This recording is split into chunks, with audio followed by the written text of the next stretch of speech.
Hey Yaki Gang, Yakitori Guy here. Last week we concluded the How to Make Yakitori Home series where over the course of 5 videos we learned how to cut, skewer, and grill all the various parts that you can get from one whole chicken so that you guys can make delicious yakitori at home.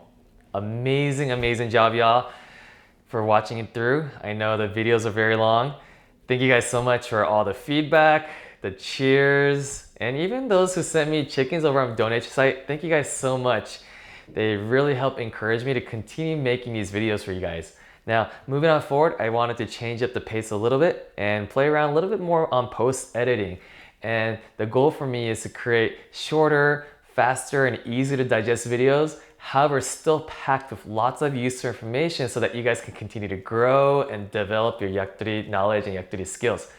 So the topics that I'm going to cover, it's going to range from various questions and requests that I have from you guys around yakitori, as well as just things around maybe Japanese culture, Japanese cuisine that I think is going to be fascinating for you guys to have fun watching at home. Now, the number one topic or the question that I get requested is, how do you make tare? What's the secret to your tare? What goes into tare? So here we have for our first video in this next series, basically this is my yakitori tare. So tare means sauce and yakitori tare is the yakitori sauce that we dip the skewers right before we serve them. And the basic ingredients of yakitori tare is going to be sake, sugar, soy sauce. I also use some mirin in mine. Now, based on these ingredients alone, it seems very simple, not complex at all.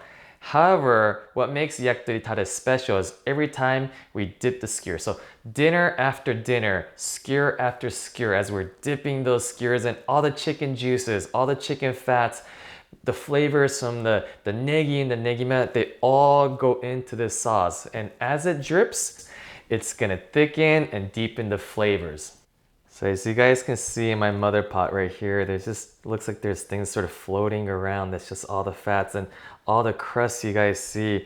Basically that's from the fats, the salts, the sugar, the smoke, and also even the ash from the binchotan that's on the yakitori skewers. I'm dipping it in.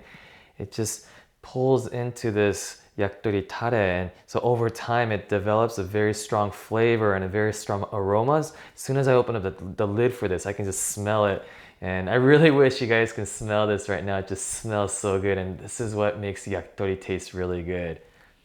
The yakitori tare is the sacred treasure among all the yakitori shops. It is basically passed around like an heirloom, as in if there's one famous shop and there's an apprentice, it's going to be passed down, or if the apprentice opens up another shop, they often split this pot and let them starting with this mother pot.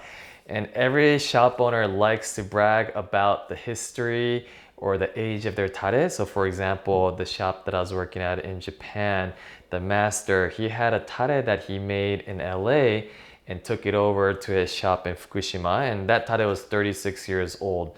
I've eaten at places that had a 50-year-old sauce, at another place that had a 100-year-old sauce that was passed down 4+ generations of basically yakitori masters. And so every tare has a story.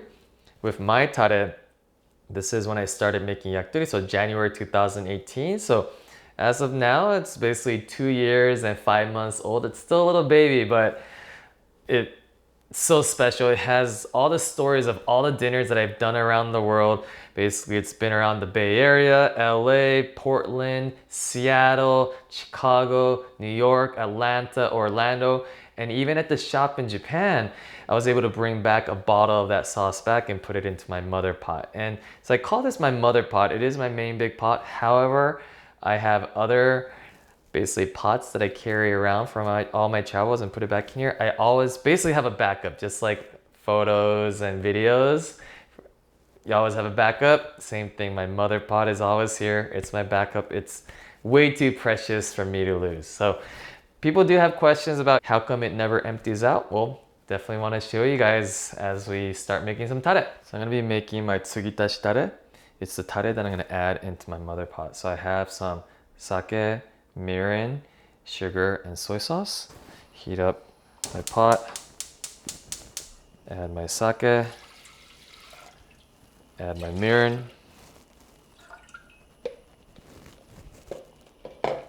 Basically, you let it come to a boil. Sake and mirin have about 10 to 15% alcohol by volume. So we're just boiling out all the alcohol, just keeping all the flavors for this. It is a little bit sweet, sometimes a little bit salty, definitely umami flavored. And when I add it with the sake, it just gives a little bit more complexity to the base flavor. Now when you're shopping for mirin, try to get mirin. There's other mirin like condiments like Honteri or Ajimirin.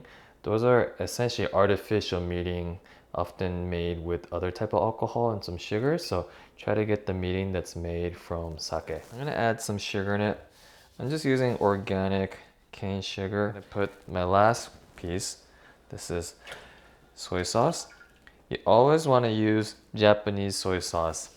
And the reason why the Tare Mother Pot never goes empty is that this method is called Tsugitashi Tare. Tsugitashi means to add on or add on top. Now during a typical dinner service, as you're using this, it is going to go down maybe a quarter, maybe a third way down.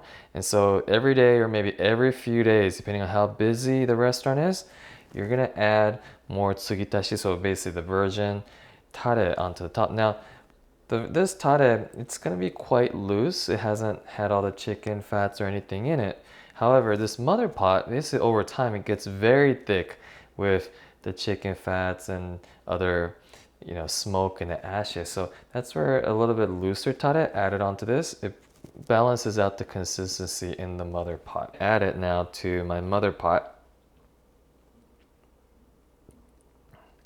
This can be your starter tare right here. You can reduce it more every time you reheat it. You're reducing it, gets thicker, but every time you use it and add more skewers into it, it's gonna get nice and thick, absorbing all the chicken juices, chicken fats.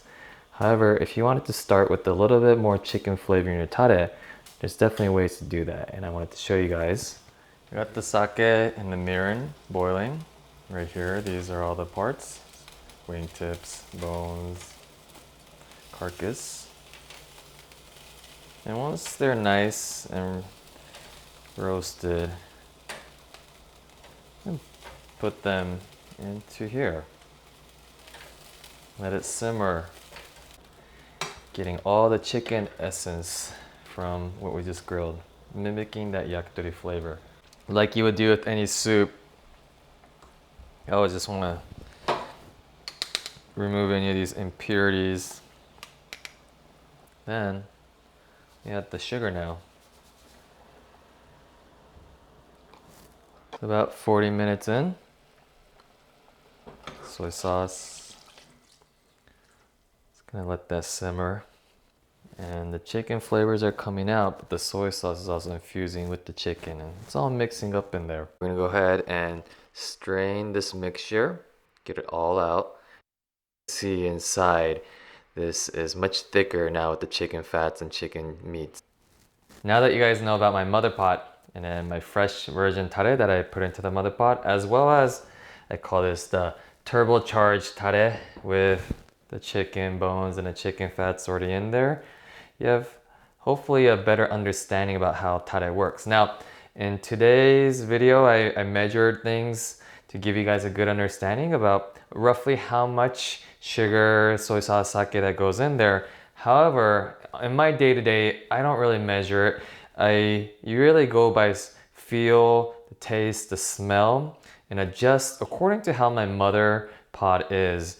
Basically, the mother pot is going to change week by week depending on what sort of different skewers I've been cooking the night before. And based on that, even the tare that I add into it, I might want a little bit sweeter, a little bit saltier, maybe thicker, a little bit fattier. So I might add a little bit of chicken bones. So all of that adjusts. So hopefully this is a really good baseline for you guys to know how my tare somewhat tastes and somewhat feels and looks. And you guys can now take this and make your own tare.